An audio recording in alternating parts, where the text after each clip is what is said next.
এরা কোরআনের বক্তব্য না বুঝে আন্দাজে মন খারাপ করতো, রাগ করে থাকতো। কথা বলেন ঠিক কিনা? যেহেতু এখন স্বাধীন হয়ে গেছে, এখন আর নেই। হ্যাঁ, এখনও আছে। জালেম বিদায় নিয়েছে, কিন্তু মোনাফিক এখনো জাতির ভেতরে আছে। কারণ মোনাফিক তৈরি হয় ইহুদি, খ্রিস্টান, বৌদ্ধ, হিন্দু, মাজুসি এদের ভেতরে নয়। মোনাফিক তৈরি হবে কিয়ামত পর্যন্ত মুসলমানদের ভেতরে। কথা বুঝতেছেন? এখন যদি কেউ জিজ্ঞাসা করে আমি ইহুদি দেখতে চাই, আপনি ইসরায়েলে যাবেন, খালি ইহুদি পাবেন। খ্রিস্টান দেখতে চাই, আমেরিকায় যাবেন, ওখানে শুধু খ্রিস্টান পাবেন। কেউ যদি বৌদ্ধ দেখতে চায়, এই যে পাশের রাষ্ট্রে মায়ানমারে যান, বৌদ্ধ পাবেন। কেউ যদি বলে হিন্দু দেখব, আমাদের পাশে আছে দর্শনার বর্ডার দিয়ে যান, শুধু হিন্দু পাবেন। কেউ যদি বলে আমি মোনাফিক দেখব, সারা পৃথিবীর 257টা রাষ্ট্র আছে, আমার মনে হয় সবচাইতে বেশি মোনাফিক বাস করে বাংলাদেশ। কেন? কারণ 96% মুসলমান এখানে আমরা। আর নবীজি ইন্তেকালের আগে জানিয়েছেন মোনাফিক তৈরি হবে শুধুমাত্র মুসলমানদের ভেতরে। এই কারণে আজ 53 বছরে বাংলাদেশে কোরআন কায়েম হয় না।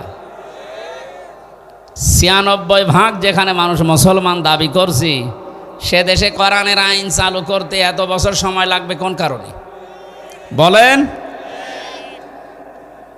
এই জন্য আমরা জালেম থেকে মুক্ত হলেও মোনাফিক থেকে এখনো মুক্ত হতে পারিনি। আর মোনাফিকেরা কোরআনের আলোচনা শুনে না বুঝে মন খারাপ করতে পারে, সম্ভাবনা আছে না? ইন্নাল হামদুলিল্লাহি ওয়াসসালাতু ওয়াসসালামু আলা রাসূলিল্লাহ, আম্মা বাদ, ফাউযু বিল্লাহি মিনাশ শাইতানির রাজীম।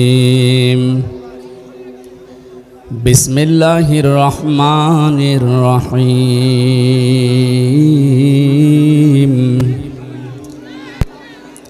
ইয়া আইয়ুহাল্লাযীনা আমানু দুখুলু ফিস-সিলমি কাফা।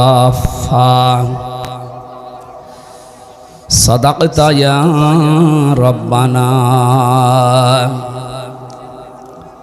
আন আবি হুরায়রা রাদিয়াল্লাহু তাআলা আনহু قال قال النبي صلى الله عليه وسلم عليكم بالجهاد في سبيل الله فإنه باب من أبواب الجنة রাহু তিরমিজি। চুয়াডাঙ্গা জেলার দর্শনা থানার অন্তর্গত বাংলাদেশের ঐতিহ্যবাহী দ্বীনি শিক্ষা প্রতিষ্ঠান দর্শনা দারুস সুন্নাত সিদ্দিকিয়া ফাজিল মাদ্রাসার উদ্যোগে 60তম ঐতিহাসিক তাফসিরুল কোরআন মাহফিলের স্বনামধন্য সভাপতি, বিশিষ্ট আলেমে দ্বীন, ইসলামিক চিন্তাবিদ, শিক্ষাবিদ, অত্র প্রতিষ্ঠানের ভারপ্রাপ্ত অধ্যক্ষ আমার উস্তাজ মাওলানা মোহাম্মদ শফিউদ্দিন মোল্লা, আতালাল্লাহু উমরাহু ওয়া বারাকাল্লাহু ফি হায়াতি, বলেন আমিন। মাহফিলের প্রধান অতিথি জনাব মোহাম্মদ রাব্বিক হাসান। এতক্ষণ যারা আলোচনা রাখলেন অত্র প্রতিষ্ঠানের সাবেক শিক্ষার্থী হাফেজ মাওলানা বাইজিদ হোসাইন, মাওলানা মাহমুদুল হাসান, মঞ্চে বসা সম্মানিত ব্যক্তিবর্গ, প্রথমে দোয়া করছি অত্র প্রতিষ্ঠানের সাবেক প্রিন্সিপাল, হাজারো আলেমের উস্তাজ, অধ্যক্ষ মাওলানা মরহুম ইউসুফ আলী, আল্লাহ রাব্বুল আলামিন তার কবরকে যেন জান্নাতুল ফেরদাউস বানিয়ে দেন। দোয়া করছি অধ্যাপক মাওলানা জালাল উদ্দিন, শ্রদ্ধাভাজন স্যার জনাব মরহুম আবু দাউদ স্যারের জন্যে, এ মাদ্রাসার সম্মানিত শিক্ষক শিক্ষিকা মণ্ডলী, ছাত্র ছাত্রী ভাই এবং বোনেরা, সামনে বসা মুসলমান ভাইরা, পর্দার আড়ালের সম্মানিতা মা এবং বোনেরা, প্রশাসনের ভাইরা, প্রাণপ্রিয় দর্শনাবাসী, দল মত জাতি বর্ণ ধর্ম নির্বিশেষে এ অনুষ্ঠান সবার জন্যে। এটা এদেশে শুধু যারা ইসলাম মেনে চলে তাদের জন্য অনুষ্ঠান আয়োজন হয়নি। হাত্তা ইয়াসমা কালাম আল্লাহ সুম্মা আবলিগহু মা'মানা। সূরা তাওবার ভেতরে আল্লাহ জানিয়েছেন, হে নবী, অমুসলিমরাও যদি কোরআনে কারিম শুনতে আসে, নিরাপত্তার সাথে তাদের শোনার ব্যবস্থা করে দেবে এবং সঠিকভাবে তাদের গন্তব্য বাড়িতে পৌঁছিয়ে দেওয়ার ব্যবস্থা করবে। আমি জানি দর্শনা এবং আশপাশে অনেক অমুসলিমরাও আছে এবং তারাও ইচ্ছায় অনিচ্ছায় কোরআনের এই অনুষ্ঠানের আওয়াজ তারা শুনতে পাচ্ছে। সবাইকে নিয়ে আল্লাহর দরবারে শুকরিয়া জানাচ্ছি, যেহেতু তারাও আল্লাহর সৃষ্টি। হাদা বায়ানুল লিন্নাস হুদাল নাস, মানুষ পদবাচ্যে যারা বিবেচিত, এই অনুষ্ঠান তাদের জন্যে। সবাই মিলে জবান ছেড়ে বলছি আলহামদুলিল্লাহ। কোরআন যারা শুনতে আসে, আল্লাহ তাদেরকে দুইটা দায়িত্ব দিয়েছেন, কারণ এটা সাধারণ অনুষ্ঠান না, এটা এখন ইবাদত চলছে। এটা কি চলছে? ফাস্তামিউ লাহু ওয়া আনসিতু। আল্লাহ বলেন শোনাও লাগবে, চুপ থাকাও লাগবে, এই দুইটাই ফরজ। লাআল্লাকুম তুরহামুন, আশা করা যায় আল্লাহর রহমত এখানে নাজিল হবে ইনশাআল্লাহ। সেই দাবি নিয়ে আমরা এখানে আলোচনায় বসেছি। যারা বলতে আসলাম, এ মাদ্রাসায় আমরা যারা ছিলাম, 3 জনের নাম দেখছেন। এখান থেকে আমরা দ্বীনি ইলম অর্জন করার মাধ্যমে বিদায় নিয়েছি। সেই 3 জন এখানে কথা বলেছেন, আরও হাজারও ছিল, হয়তো সময় দিতে পারি না। আমরা যারা আসলাম বলতে তাদের দায়িত্ব দিয়েছেন আল্লাহ দুইটা। আমরা কোরআনে কারিম কীভাবে মানুষের সামনে উপস্থাপন করা লাগে, ওই ধরনটা আল্লাহর কাছ থেকে শিখেছি। আল্লাহ পাক বলেন, কিতাবুন উনজিলা ইলাইকা ফালা ইয়াকুন ফি সাদরিকা হারাজুম মিনহু লিতুনযিরা বিহি ওয়া যিকরা লিল মুমিনিন। হে নবী, এই যে একটা কিতাব আপনাকে আমি দিয়েছি, এটা দিয়ে যখন মানুষদেরকে সতর্ক করবেন, তখন আপনার মনের ভেতরে কোনো সংশয়, সন্দেহ, দ্বিধা, দ্বন্দ্ব, ভয়, ভীতি এগুলো যেন কাজ না করে। কারণ এই কোরআন মুমিনদের জন্য উপদেশ। বলেন সুবহানাল্লাহ। আয়াতের মাঝে আছে হারাজুন। তাফসীর হাক্কানি, মুফাসসির এই শব্দটার দুইটা ব্যাখ্যা দিয়েছেন। 1 নম্বরে যখন কোরআনে কারিম আপনি উপস্থাপন করবেন মানুষের সামনে, ব্যাখ্যা দিয়ে বিশ্লেষণ করে তাফসীর আকারে, অনেক মানুষ এমন আছে কোরআনের বক্তব্য না বোঝার কারণে মন খারাপ করতে পারে। এই মানুষ দেশে এখন নেই, এই 15.5 বছর আরও বেশি ছিল। এরা কোরআনের বক্তব্য না বুঝে আন্দাজে মন খারাপ করতো, রাগ করে থাকতো। কথা বলেন ঠিক কিনা? যেহেতু এখন স্বাধীন হয়ে গেছে, এখন আর নেই। হ্যাঁ, এখনও আছে। জালেম বিদায় নিয়েছে, কিন্তু মুনাফিক এখনো জাতির ভেতরে আছে। কারণ মুনাফিক তৈরি হয় ইহুদি, খ্রিস্টান, বৌদ্ধ, হিন্দু, মাজুসি এদের ভেতরে নয়। মুনাফিক তৈরি হবে কিয়ামত পর্যন্ত মুসলমানদের ভেতরে। কথা বুঝতেছেন? এখন যদি কেউ জিজ্ঞাসা করে আমি ইহুদি দেখতে চাই, আপনি ইসরায়েলে যাবেন, খালি ইহুদি পাবেন। খ্রিস্টান দেখতে চাই, আমেরিকায় যাবেন, ওখানে শুধু খ্রিস্টান পাবেন। কেউ যদি বৌদ্ধ দেখতে চায়, এই যে পাশের রাষ্ট্রে মায়ানমারে যান, বৌদ্ধ পাবেন। কেউ যদি বলে হিন্দু দেখব, আমাদের পাশে আছে দর্শনার বর্ডার দিয়ে যান, শুধু হিন্দু পাবেন।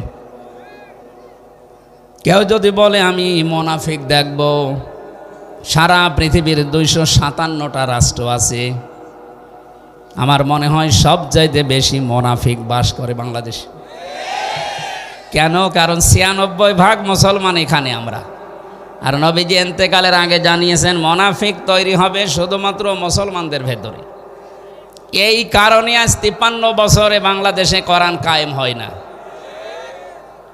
96% যেখানে মানুষ মুসলমান দাবি করছি, সে দেশে কোরআনের আইন চালু করতে এত বছর সময় লাগবে কোন কারণে বলেন? এই জন্য আমরা জালেম থেকে মুক্ত হলেও মুনাফিক থেকে এখনো মুক্ত হতে পারিনি। আরে মুনাফিকেরা কোরআনের আলোচনা শুনে না বুঝে মন খারাপ করতে পারে, সম্ভাবনা আছে না? দেখেন তো আজকে কোনটা মন খারাপ করে। যেইটা মন খারাপ করে রাগ করবে, মনে করবেন ওইটা কি? দ্বিতীয় নম্বর হারাজনের ব্যাখ্যা হচ্ছে, হে নবী, আপনি যখন কোরআনে কারিমের তাফসির করবেন, তাফসির মানে স্পষ্ট করা, খুলে ফেলা, উন্মুক্ত করা। আবহমান কাল থেকে এই বাংলাদেশে এবাদত মনে করে অনেক কিছু মানুষ নিয়ম নীতি বানিয়েছে যে এটা এবাদত, অথচ ওটা ইসলামে নেই। কোরআনে কারিমের তাফসির করলে ওইটা খুলে যাবে, উন্মুক্ত হয়ে যাবে, জাতি বুঝবে যে এটা একটা বাটপার। কথা বলে না কেন? পৃথিবীতে দেখবেন 3টা প্রাণী আছে, এরা দিনের আলোতে বের হয় না, রাতের আধারে বের হয়। পেঁচা, বাঁদর আর চামচিকা। এটা দিনের আলোয় পাবেন, রাতের আধারে বের হয়। বের হয়ে মানুষের ফসল নষ্ট করে, কলা নষ্ট করে, বাগান নষ্ট করে। পৃথিবীর ময়দানে যারা দিনের আলো, কোরআনের আলো, সূর্যের আলো যাদের ভালো লাগে না, এই জন্য রাতের আধার বেশি নেয়। এই জন্য ওদের নামও দেখেন পেঁচা, বাদুর, চামচিকা। নাম শুনেই বোঝা যাচ্ছে দেখতে খুব সুন্দর হবে। পেঁচা কেউ একবার দেখলে কেউ মনে করবে যে আমি আরেকবার দেখি। নামের ভেতরে এবার চেহারা ফুটে উঠেছে। এই দুনিয়াতে যারা কোরআনের আলো, ইসলামের আলো, দিনের আলো যারা সহ্য করতে পারে না, এরাই কিন্তু অন্ধকারের পথগুলো বেছে নেয়। আর পৃথিবীতে অন্ধকারের সবচাইতে বড় পথ হচ্ছে শিরকের পথ, বেদাতের পথ, জুলুমের পথ। কথা বুঝতেছেন? এই সমস্ত রাস্তাগুলো তারা বেছে নেয় যারা কোরআনের আলো সহ্য করতে পারে না। কোরআন দিয়ে যখন আপনি উন্মুক্ত করবেন, স্পষ্ট করবেন, মানুষের কাছে একেবারে সব পরিষ্কার করে দেবেন, ওই মানুষগুলোর চরিত্র তখন মানুষের কাছে ক্লিয়ার হয়ে যাবে। তখন জাতি বুঝবে এটা জাতির সর্বনাশকারী।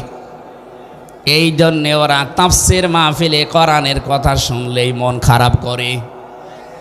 আমরা এই 2 শ্রেণীর 1 শ্রেণীতেও থাকতে চাই না। কথা বলে না কেন? আমরা থাকতে চাই কাদের ভেতরে? ইন্নামাল মুমিনুনা আল্লাযীনা ইযা যুকিরাল্লাহু ওয়াজিলাত কুলুবুহুম ওয়া ইযা তুলিয়াত আলাইহিম আয়াতুহু যাদাতুহুম ঈমানা ওয়া আলা রাব্বিহিম ইয়াতাওয়াক্কালুন। আল্লাহ পাক বলেন, আমার দৃষ্টিতে, এই এদিকে তাকান, আমার দৃষ্টিতে মুমিন তো তারা যে মানুষগুলোর সামনে আল্লাহর নাম উচ্চারণ হলে এদের অন্তরাত্মা কলিজা কেঁপে ওঠে। 15.5 বছরে বহু জায়গায় কোরআনের কথা, আল্লাহর কথা বলার জন্যে অনুমতি নিতে 14 জায়গায় যাওয়া লাগতো। যাদের কাছেই গেছেন এদের অন্তরাত্মা কাঁপা, দূরের কথা এদের বিদ্যা আরো বাড়তো। স্যার বলছিলেন না আপনাদের সাবেক এমপি, যার ঘর বাড়ি পর্যন্ত এখন বিরানহীন ওজার গৃহ হয়ে গেছে। আমি আসার সময় একটা জিনিস লক্ষ্য করেছি, কুষ্টিয়া থেকে কোরআনের আয়াতের সাথে মিলালাম আসতে আসতে। সূরা নমল 19 নম্বর পারা 20 নম্বর পৃষ্ঠার 4 নম্বর লাইনের 50 নম্বর আয়াত। একটু মিলাবেন, আমার মনে হয় এই বাংলাদেশে বহু জেলার সাথে মিলে যাবে।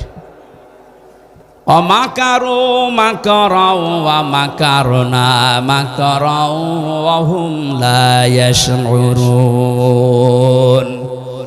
আল্লাহ পাক বলেন, ওরা ষড়যন্ত্র করেছিল, আমি আল্লাহ কৌশল করেছিলাম। এই যে মাকরন শব্দের ব্যাখ্যায় মুফাসসির দিয়েছেন, ইবনে কাসিরে আছে, ষড়যন্ত্রটা এমন পর্যায়ে পৌঁছিয়েছে যে পাহাড় পর্যন্ত তার জায়গা ছেড়ে চলে যাবে। এই 15.5 বছরের যে ষড়যন্ত্র, যতগুলো আপনি হয়তো খেয়াল করেননি সূক্ষ্মভাবে, এমন জায়গায় তারা পৌঁছিয়েছে একটা জাতিকে পুরা নাস্তিক বানাতে যা লাগে সব পায় তারা করেছিল। এমনকি সমকামিতা পর্যন্ত এদেশে জারি করার সব লাইন খোলা ছিল। এটা যেহেতু এখনো বন্ধ হয়নি, এই যে আয়াত পড়লাম, এটা কিন্তু লূত আলাইহিস সালামের জামানায় যারা সমকামী ছিল তাদের বিরুদ্ধে আল্লাহ নাযিল করেছিলেন। আজ যারা বাংলাদেশে মানবাধিকারের অফিস খোলার নামে সমকামিতার অফিস ঢাকাতে খুলতে চাচ্ছেন, এদেশে একটা মুসলমানও যদি জীবিত থাকে এ স্বপ্ন সাধ পূরণ হবে না। সে যে যাই করেন, যত বড় ক্ষমতার অধিকারী হন, আমাদের কাছে সব সমান। কথা বলে না কেন? যদি ঈমান থাকে আমাদের। শব্দটা খেয়াল করেছেন, পরের শব্দে আল্লাহ মাকার না দিয়েছেন, জামা মুতাকাল্লিম। আল্লাহ বলেন ওরা ষড়যন্ত্র করেছিল আর আমি আল্লাহ নিজে কৌশল অবলম্বন করলাম। মাকারা ওয়া হুম লা ইয়াশউরুন, এমন কৌশল করেছি যারা বুঝতেও পারে নাই। আমি আসার সময় গাড়িতে আয়াতটা মিলাচ্ছিলাম, দেখি আল্লাহর কৌশলটা কেমন। ফানজুর কাইফা কানা আকিবাতু মাকরিহিম আন্না দাম্মারনাহুম ওয়া কওমাহুম আজমাইন। আল্লাহ পাক বলেন নবী আপনি একটু নজর করে দেখেন, ফানজুর কাইফা কানা আকিবাতু মাকরিহিম, যারা ষড়যন্ত্র করেছিল এই দেশে ইসলামের বিরুদ্ধে, মানবতার বিরুদ্ধে, হাজার হাজার বছর আগে লূত নবীর জামানায় ওই অবিশ্বাসীরা মানবতাকে পুরা উল্টিয়ে ফেলেছিল। আল্লাহ যে সিস্টেম দিয়েছিলেন নারী আর পুরুষের, অথচ পুরা উল্টিয়ে ওরা সমকামিতায় লিপ্ত হয়েছিল। এদের এই ষড়যন্ত্রের কি জবাব আমি দিয়েছি, এর পরিণাম আপনি একটু দেখেন। আন্না, অবশ্যই আমি আল্লাহ নিজে, দাম্মার না হোম, আমি নিজে তাদেরকে ধ্বংস করে দিয়েছি। আকাউমাহুম আজমাইন, এবং তাদের পুরা জাতিকে আমি আল্লাহ নিজে প্রতিশোধ নিয়েছি। প্রতিশোধের ধরনের পরের আয়াতে আল্লাহ একটু দিয়েছেন। আমি যতগুলো তাফসির মিলিয়েছি, প্রত্যেকটা মুফাসসির আয়াতের তাফসির করতে গিয়ে সবাই এক কথা লিখেছেন, ফাতিলকা বুয়ুতুহুম খাফিয়াতাম বিমা যালামু। আল্লাহ পাক বলেন এই সেই ঘর, এদিকে তাকান। আল্লাহ যেন তার এই আঙ্গুল দিয়ে দেখাচ্ছেন, এই জন্য ফা দিয়েছেন। ফার গ্রামার অনুযায়ী 13টা অর্থে ব্যবহার হয়। তিলকার আগে ফা দিয়ে আল্লাহ বোঝাচ্ছেন আমার কুদরতি আঙ্গুল দিয়ে আমি দেখালাম। ফাতিলকা বুয়ুতুহুম, বাইতুন না দিয়ে বুয়ুত বহু বচন দিয়েছেন, হোম দিয়েছেন জমির বহু বচন। আল্লাহ পাক বলেন এই সেই ঘর, আপনি একটু তাকান এই ঘরের দিকে। খাফিয়াতান, জনশূন্য করে দিয়েছি, উজাড় গৃহ বানিয়ে দিয়েছি। বিমা যালামু, তাদের এই জুলুম করার কারণে এই ঘরের ভেতরে বসে এরা জুলুম করতো, এই জন্যে ঘরের দিকে তাকান। আমি কুষ্টিয়ায় আসার সময় দেখেছি হানিফ সাহেবের বাড়ি আল্লাহ যা করেছে, সারা দেশের অবস্থা একই। আপনি একটু গভীরভাবে চিন্তা করে মিলাবেন, এই আয়াতটা একেবারে খাপের খাপ মিলে যাচ্ছে। শুধু হানিফ সাহেবের বাড়ি না, আপনাদের টগর মিয়া, এক কথা বলছেন এখানে। আপনি একটু জান, এই যে 2-3 বাড়ি তো পরে ইট খুলে নিয়ে চলে গেছে মানুষ। আল্লাহ খাফিয়াতান শব্দটা দিয়েছেন, মনে হচ্ছে দেশ দেখে দেখে দিল। আল্লাহ বলেন তাকান এই সেই ঘরের দিকে, যে ঘরের ভেতরে এরা জুলুমের দুর্বিসন্ধি করত, সলা পরামর্শ করত। কাকে সকালবেলা নিয়ে এসে এই টর্চার ছেলে নির্যাতন করা হবে, এই ঘরের ভেতরে তারা পায়তারা করত। এই ঘরের ভেতরে জুলুমের যত কিছু এরা সরঞ্জামাদি এক জায়গায় করে রেখেছিল। আজ বাংলাদেশে বহু ঘরের ভেতরে জুলুম করার জন্য যে জিনিসপত্র লাগে সব পাওয়া যাচ্ছে। এই জন্য জুলুমের সাথে যারা জড়িত এরা আল্লাহর মামলার আসামি। কথা বলছেন, জুলুমের সাথে যারা জড়িত এরা মামলার আসামি। কার? হামজা যদি মামলা নাও দেয়, আল্লাহ নিজে মামলা দেবে। এটা আমি বানালাম। সূরা শুরা 42 নম্বর আয়াতের প্রথম অংশে আছে, ইন্নামাস সাবিলু আলাল্লাযীনা ইয়াযলিমুনান নাস। অবশ্যই আমি আল্লাহ নিজে মামলা দায়ের করব তাদের বিরুদ্ধে এখানে ইয়াজলিমুন আল মুসলিমুনা নেই, ইয়াজলিমুনা মোজারে, বর্তমান, ভবিষ্যৎ, প্রেজেন্ট, ফিউচার। নাস না দিয়ে আল্লাহ মুসলিমুনা না দিয়ে নাস দিয়েছেন কেন? পৃথিবীর যে কোনো ধর্মের অনুসারী হতে পারে, কিন্তু সে মানুষ। কথা বলে না কেন? মানুষ হয়ে যারা মানুষের ওপরে জুলুম করছে, করবে, এ মানুষগুলো আমির হামজার টার্গেট না, এরা আল্লাহর টার্গেট। আল্লাহ জানে খাফিয়াতান বিমা যালামু দিয়েছেন, তাদের ঘর বাড়ি পর্যন্ত সেখানে জুলুম করা হয়েছিল, এমন অবস্থা বানিয়েছি আজকেও সেখানে বাস করে না। আমার মনে হয় অনেক বাড়িয়ে বাংলাদেশে এখন জাতীয় টয়লেট হয়ে গেছে। গত পরশুদিন দেখলাম পেপারে, ঢাকার ওই বাড়িতে সেখানে এক নজর দেখার সঙ্গে সঙ্গে অনেকে আবেগ নিয়ে চুমা দিত।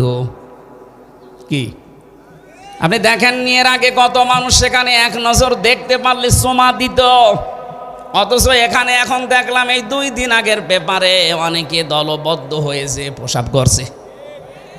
3 মাসের ব্যবধানে যদি এই অবস্থা আল্লাহ করে দিতে পারে, কিছুদিন যেতে দেন, ওইটা আন্তর্জাতিক টয়লেট হয়ে যাবে। কেন হবে টয়লেট? আমি হজ করেছিলাম 16 সালে। তাওয়াফ করার পরে আমি ঘুরছিলাম উপর দিয়ে, হঠাৎ দেখি আমার পেটে ব্যথা, খুব যন্ত্রণা।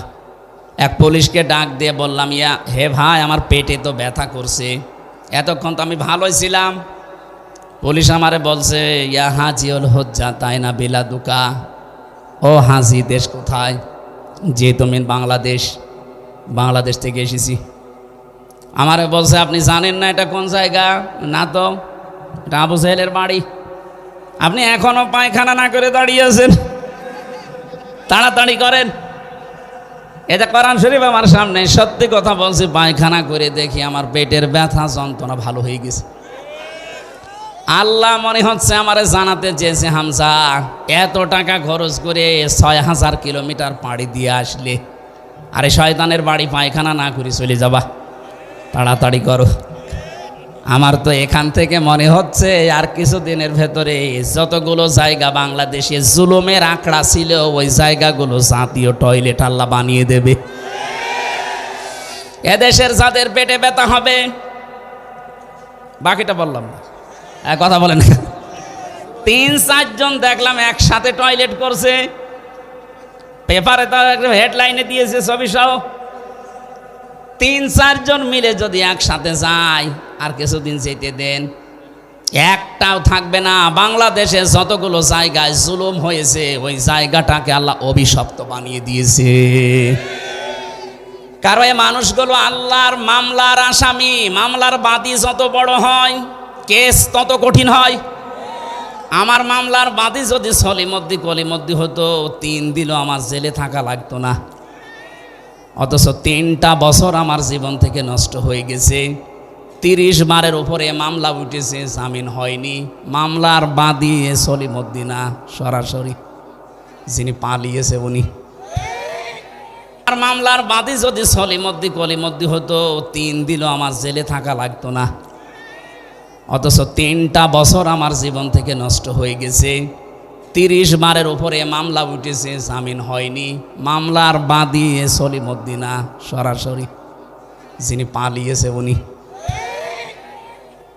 ওরা 2 বোন তো পালিয়ে বেঁচেছে। আমরা আহ্বান জানাবো, এ দেশ থেকে যারা বাইরের দেশে যায় তাদেরকে আমরা রেমিটান্স যোদ্ধা বলি। কথা বলে না কেন?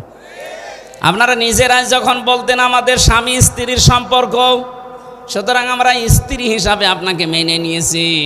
স্বামীর বাড়িতে আছেন, আর একজন তার দোলা ভাইয়ের বাড়িতে আছে। 2 বোন মেলে অন্তত 3 মাসে 1 লাখ টাকা করে দিলেও 3 লাখ টাকা হয়। এত বড় বিশাল ঋণের বোঝা দিয়ে গেলেন আমাদের মাথার উপরে, আর 3 লাখ টাকা আজ পর্যন্ত 3 মাসে দিতে পারলেন না। তো কিসের বিদেশে আছেন আপনারা? আমরা চাই আপনারা রেমিটেন্স পাঠান, অন্তত কিছু না হোক স্বামীর পকেট মারা টাকা তো দেওয়া যায়। 3 মাস বসে আছেন, পকেট মারা যাচ্ছে না। হাজি সাহেব বলে হয়তো মারছে না, এই 8-9 দিন আমরা দেখতে পাচ্ছি একটা মিথ্যা কথা ছড়িয়ে বেড়াচ্ছে সারা বিশ্বের মোড়লদের কাছে যে আমি নির্বাচিত ছিলাম, আমাকে উৎখাত করা হয়েছে। এটা ডাহা মিথ্যা কথা। এটাকে যে ঘোড়াকেও জিজ্ঞাসা করেন যে 15.5 বছরে যারা ছিল ওরা কি নির্বাচিত ছিল, ঘোড়াও হাসবে। এটা কথা বললেন? 15.5 বছরে তো নির্বাচনই হয়নি, তো নির্বাচিত হইল কি করে? কোরআনে কারীম জানিয়েছে হো আছে তাবাকুম, সূরা হজের 78 নম্বর আয়াতের মাঝের অংশে আছে আল্লাহ বলেন আমি আল্লাহ নিজে তোমাদেরকে নির্বাচিত করি। দর্শনাবাসী, নির্বাচিত করা হয় যে পদ্ধতিতে তার নাম নির্বাচন। কথা বলেন না কেন? নির্বাচনই তো 15 বছর হয়নি, আপনি নির্বাচিত হইলেন কি করে? আমি চাই একটা হাসি মানুষ এত বড় ডাহা মিথ্যা কথা বলে পৃথিবীর মানুষের কাছে আমাদেরকে যেন আর কালার করলেন না, কারণ আমি নিজে হাসি তো আমার গায়েও লাগে। কথা বলেন না কেন? আপনার ওই কর্মকাণ্ড দেখে আমাকেও মানুষ বলবে পাঁজি।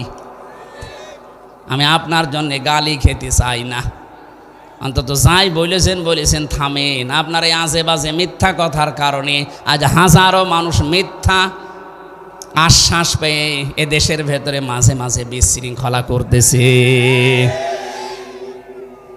এই জন্য জুলুম যারা করে, জুলুমের সরঞ্জামাদি যারা তৈরি করে রাখে, এরা সরাসরি টার্গেট কার? কিয়ামতে যিনি নিজে বিচারপতি, নিজে বিচার করবেন, তিনি মামলার বাদী। দেশের প্রধান আমার মামলার বাদী ছিল, এই জন্য আমার জামিন হয়নি। আপনি হিসাব করে দেখেন, এদেশে 1628টা চেয়ার ছিল, এই চেয়ার না।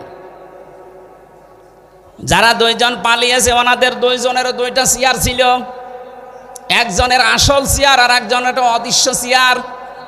বাকি এখনো 1627টা চেয়ার মিলে যারাই ছিল, আমি যতটুকু লেখাপড়া করে বাস্তবতা মিলিয়েছি, প্রত্যেকটা চেয়ারে যারা সব জালেম, হয় জালেম নয় জালেমের সহযোগী। এক কথা বলে না কেন? তিরমিজি শরীফের হাদিস, নবীজি বলেন কেউ যদি জেনে শুনে কোনো জালেমকে সাপোর্ট করে, সহযোগিতা করে, তার পেছনে থাকে, অথচ লোকটা জানে যে ওই লোকটা জালেম, তাহলে সে আমি নবীর উম্মত থেকে বের হয়ে যায়। 15.5 বছরে যারা জুলুম করেছেন, জুলুমের সহযোগী ছিলেন, সাপোর্ট দিয়েছেন, ভালোবেসেছেন, সে যেভাবেই হোক তার পেছনে ছিলেন, আপনি কিন্তু আর নবীর উম্মতের ভেতরে নেই, আপনি বের হয়ে গেছেন। আমরা চাচ্ছি এই মিথ্যা প্রলোভন দিয়ে, উস্কানি দিয়ে এ দেশে যেন আর কোনো বিশৃঙ্খলা তৈরি না হয়। কথা বলেন না কেন? আমি খাবিয়াতান পড়েছি বারবার কেন?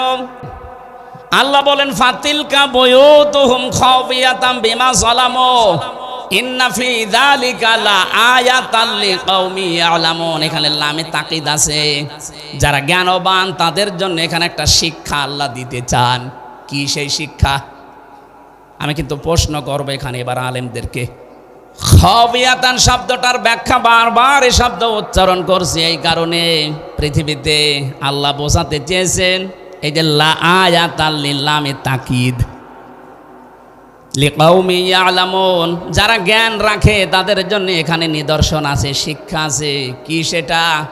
আগামীতে যারা দুনিয়াতে ক্ষমতায় বসবে, এরা যদি জুলুমকারী হয়, তাদের ঘর বাড়ি আল্লাহ এদের মতো করে দেবে। আমি আশা করি আপনি বুঝেছেন।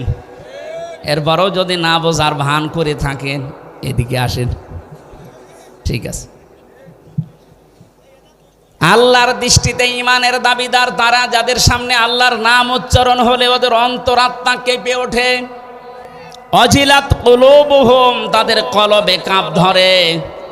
ওয়াইদা তুলিয়াত আলাইহিম আয়াতুহু যাদাতহুম ঈমানা, তাদের সামনে কোরআনে কারীম তেলাওয়াত করলে, ব্যাখ্যা বিশ্লেষণ তখন করবেন, হেনবি দেখবেন তাদের ঈমান যা আছে ওটা আরো বেড়ে গেছে। আয়াতের ব্যাখ্যায় সূরা মায়েদার 73 নম্বর আয়াতে 83 নম্বর আয়াতে আল্লাহ ব্যাখ্যা দিয়েছেন ওয়াইদা সামিউ মা উনসিলা ইলার রাসূলি তারা আয়ুনাহুম তাফিদু মিনাদ দামি মিম্মা আরাফু মিনাল হক ইলা আখির আয়াত। হে নবী, আপনি যখন কোরআনে কারীম তাদেরকে তেলাওয়াত করে শোনাবেন, যে মানুষগুলো আপনার সামনে বসে আছে, এরা যদি আপনার এই কোরআন বুঝতে পারে, উপলব্ধি করতে পারে আল্লাহর ভাষা, আপনি দেখবেন মনের অজান্তে অনেকের চোখ দিয়ে পানি পড়ছে। কোরআনের কথা শুনে সবার চোখে পানি আসবে না, এটা বোঝার মতো, অনুধাবন করার মতো যোগ্যতা থাকা লাগবে আপনার। আপনি দেখবেন যারা স্থিরভাবে কোরআনে কারিমের কথাগুলো উপলব্ধি করার নিয়তে শুনছে, আপনি তাদের চোখের দিকে তাকিয়ে দেখবেন মনের অশান্তে কখন তারা কেঁদে ফেলেছে তারাও জানে না। এজন্য ঈমান যাদের আছে মাস্ট বি কোরআনের আলোচনায় তাদের ঈমান বাড়বেই। এ কথা কার? এখন যদি বলেন আমার ঈমান তো বাড়ে না, আপনার ঈমান থাকলে তো বাড়বে। প্রশ্ন আসতে পারে আমার ঈমান আছে কি না, আমি কি করে টের পাবো? সাহাবী প্রশ্ন করলেন, হে নবী আমার যে ঈমান আছে কিভাবে আমি টের পাবো? বিশ্বনবী বলেন, ইদা সাররাতকা হাসানাতুকা ওয়া সাতকা সাজ্জিয়াতুকা ফাংতা মুকমিন। যখন তোমার ভালো কাজগুলো তোমাকে আনন্দ দেবে, অন্যায় কাজগুলো করলেই ভেতর থেকে একটা বাধা আসবে, তোমার কষ্ট লাগবে, ফাংতা মুকমিন, তখন বুঝবে তোমার ঈমান আছে। দর্শনবাসী, ভালো কাজ সবার কাছে 15.5 বছরে ভালো লাগে নাই। কথা বলেন না কেন?